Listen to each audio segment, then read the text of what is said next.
Assalamualaikum warahmatullahi wabarakatuh. Perkenalkan, nama saya Husnaini. Saya pagi ini akan mengajarkan mata kuliah ilmu ekonomi. Baiklah, kita mulai ya.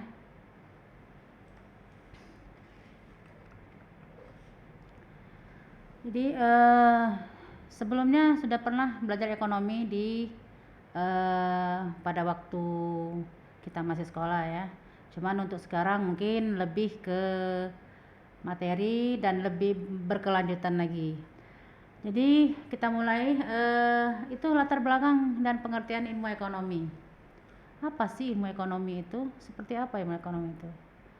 Jadi ilmu ekonomi itu berasal dari bahasa Yunani, yaitu oikos, rumah tangga, dan nomos. Jadi ilmu ekonomi itu ialah ilmu yang mempelajari tata cara atau aturan manusia sebagai rumah tangga dalam menggunakan sumber daya. Sumber daya yang seperti apa? Sumber daya yang terbatas untuk memenuhi kebutuhan yang terbatas guna mencapai suatu kesejahteraan. Jadi intinya seperti ini. Sumber daya yang terbatas itu kita harus kelola bagaimana bisa agar sumber daya itu dapat terpenuhi. Jadi semua orang dapat menikmati dari sumber daya tersebut. Dalam ilmu ekonomi itu ada beberapa yang kita pelajari. Jadi ada beberapa yang kita bahas di dalam ilmu ekonomi itu. Apa saja? Yang pertama, masalah kelangkaan. Jadi sumber daya alam kita ini semakin lama semakin habis, semakin lama semakin mendikit. Nah, jadi untuk bisa memenuhi semua, agar bisa semua terpenuhi, maka kita harus kita atur, kita kelola. Makanya itu sumber-sumber daya alam yang langka seperti air, bumi dan segala bahan bumi yang ada di bumi ini harus diatur. Yang kedua adalah pilihan. Pilihan-pilihan tersebut harus kita atur. Jadi kita harus memilih apa yang harus kita pilih dahulu untuk memenuhi kebutuhan kita. Seperti sandang, pangan, papan, mana yang harus kita dahulukan. Yang terakhir adalah bagaimana biaya kesempatan atau opportunity cost. Jadi biaya kesempatan ini juga kita pelajari dalam ilmu ekonomi agar kita dapat memenuhi kebutuhan dalam kehidupan sehari-hari. Jadi dalam ilmu ekonomi itu ada beberapa masalah dalam ilmu ekonomi yang kita sering yang harus kita pelajari. Yang pertama adalah what. Jadi di sini artinya barang dan jasa itu akan diproduksi berapa jumlahnya. Jadi berapa barang yang harus diproduksi, jasa yang akan diproduksi, sehingga kita dapat memenuhi kebutuhan yang diperlukan. Yang kedua adalah how. Bagaimana barang dan jasa itu akan diproduksi. Jadi tata cara barang dan jasa itu diproduksi itu bagaimana? Bagaimana mengelolanya, bagaimana dalam pemenuhan kebutuhannya, itu. Selanjutnya adalah when. When itu kapan barang dan jasa itu akan diproduksi. Selanjutnya adalah where. Where itu di mana? Di mana barang dan jasa itu yang akan diproduksi. Jadi barang dan jasa itu akan diproduksi di mana? Setelah itu siapa yang akan memproduksi barang dan jasa tersebut? Jadi siapa yang akan mengkonsumsi barang dan jasa tersebut? Oke.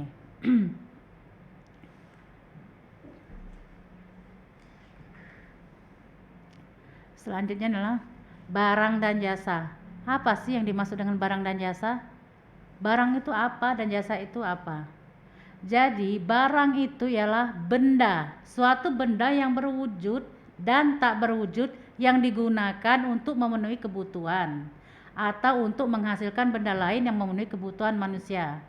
Jadi barang itu adalah benda yang berwujud maupun yang tak berwujud untuk memenuhi kebutuhan kita.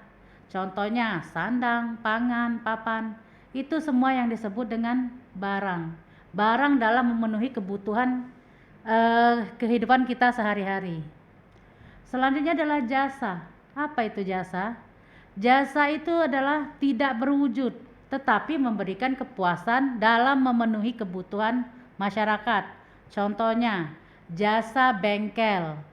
Jasa bengkel itu jasanya, jasa seseorang itu dalam memperbaiki kendaraan kita. Itu kan kita perlu jasa.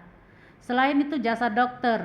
Jadi apabila kita sakit, itu kita memerlukan jasa dokter.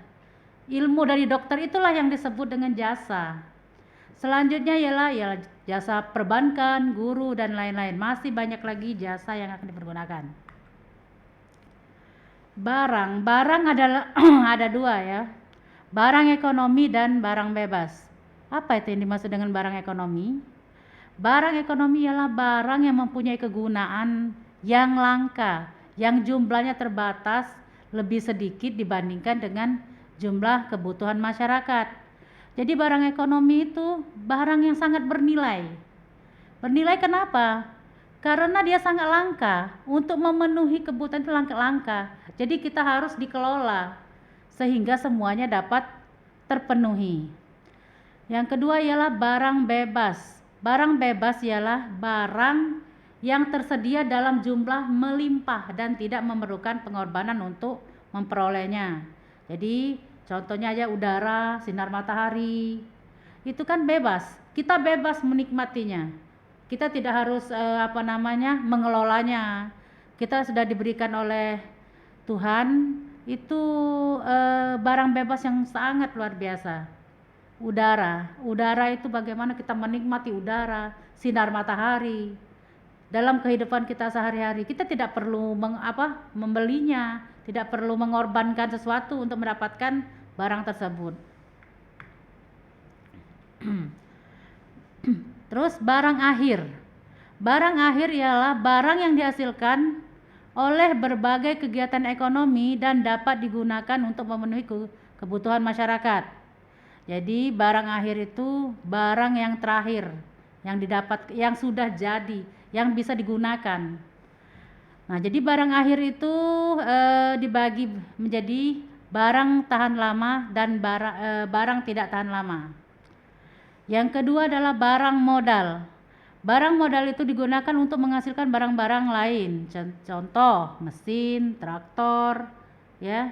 Itu kan modal. Modal kita bagaimana kita memproduksi barang yang lain dengan menggunakan modal tersebut.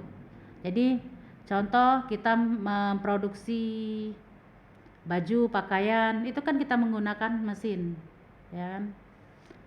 Terus barang antara. Barang antara adalah barang yang belum menjadi barang akhir dan masih harus diproses lagi.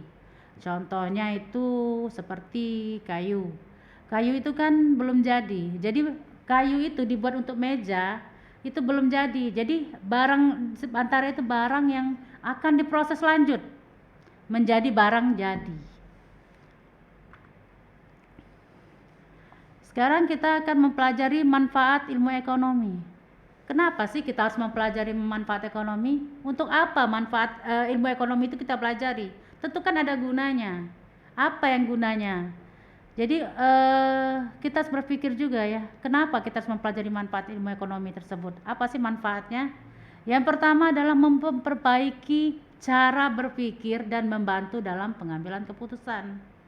Jadi ilmu ekonomi itu membantu kita untuk memperbaiki cara kita berpikir. Bagaimana kita berpikir secara kritis, berpikir secara benar, berpikir secara rasional dalam mengambil suatu keputusan. Jadi apabila kita dalam mengambil suatu keputusan, kita harus berpikir dulu. Nah, ilmu ekonomi itu membantu kita menentukan keputusan yang bagaimana yang harus kita ambil. Yang selanjutnya ialah membantu memahami masyarakat. Jadi ilmu ekonomi itu membantu kita memahami kehidupan dalam masyarakat. Masyarakat yang seperti apa, kebutuhan masyarakat yang bagaimana. Itu. Jadi kita bisa mengetahui, memahami dalam kehidupan sehari-hari.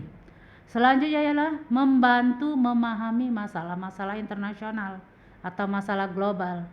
Jadi ilmu ekonomi itu tidak hanya membantu dalam masyarakat saja atau kehidupan di dalam negeri saja, tetapi juga bisa membantu di dalam masalah internasional atau masalah global. Contohnya bisa menghitung kurs, bisa menghitung visi, defisit, visa dan selainnya. Bisa menghitung bagaimana kita biaya ekspor gitu. Jadi yang berhubungan dengan internasional itu sangat diperlukan ilmu ekonomi. Selanjutnya ialah ilmu ekonomi juga dapat bermanfaat, membantu dalam membangun masyarakat yang demokrasi.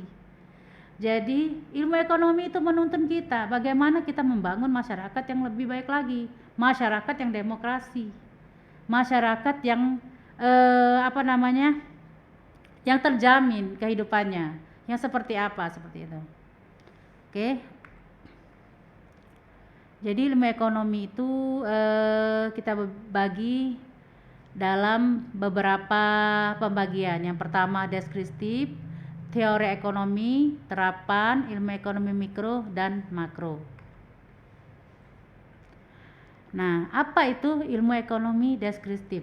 Jadi ilmu ekonomi deskriptif itu menggambarkan keterangan-keterangan faktual tentang suatu keadaan ekonomi dalam bentuk angka-angka, grafik, kurva, dan penyajian lainnya.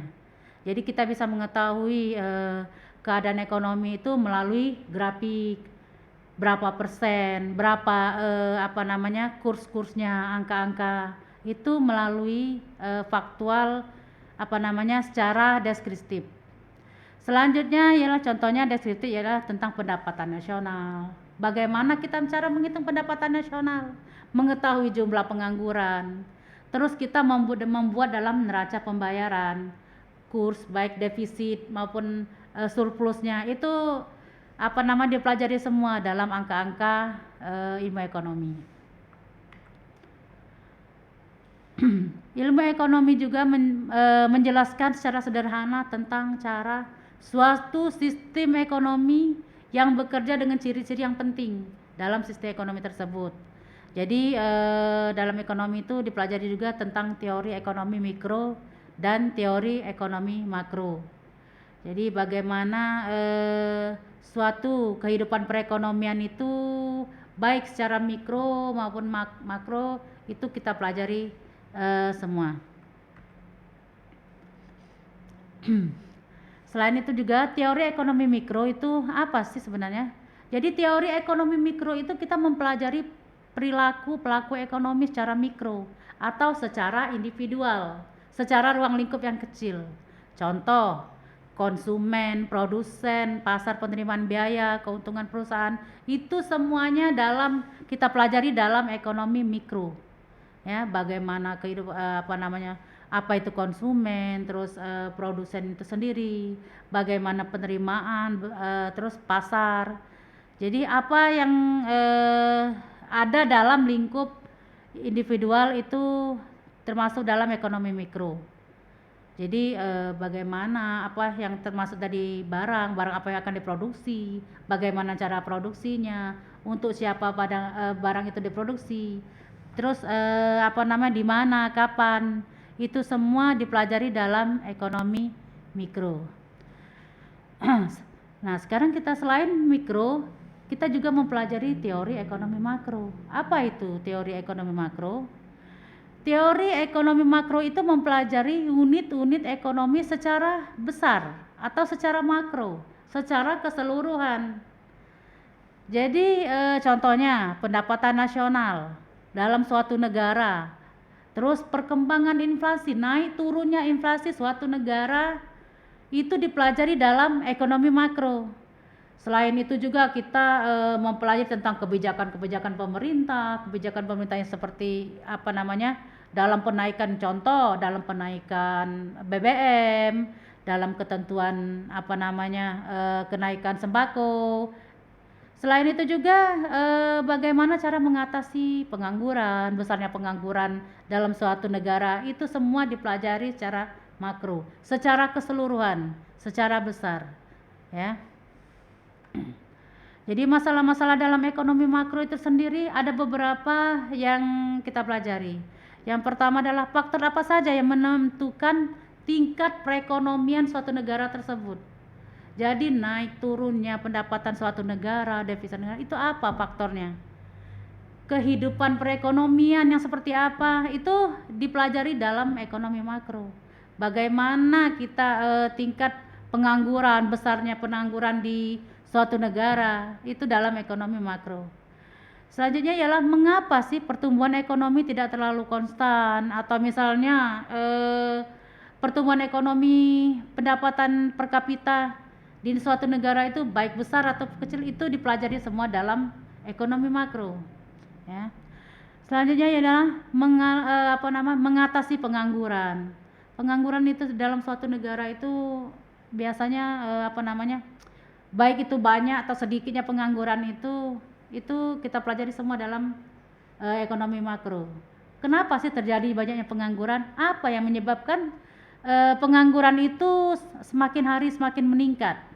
Peningkatannya semakin drastis, semakin tinggi. Apakah lapangan pekerjaan sudah tidak ada lagi? Itu semua dipelajari dalam ekonomi makro. Oke, baiklah, kita sampai di sini dulu hari ini. Nanti kita lanjutkan lagi. Terima kasih. Wassalamualaikum warahmatullahi wabarakatuh.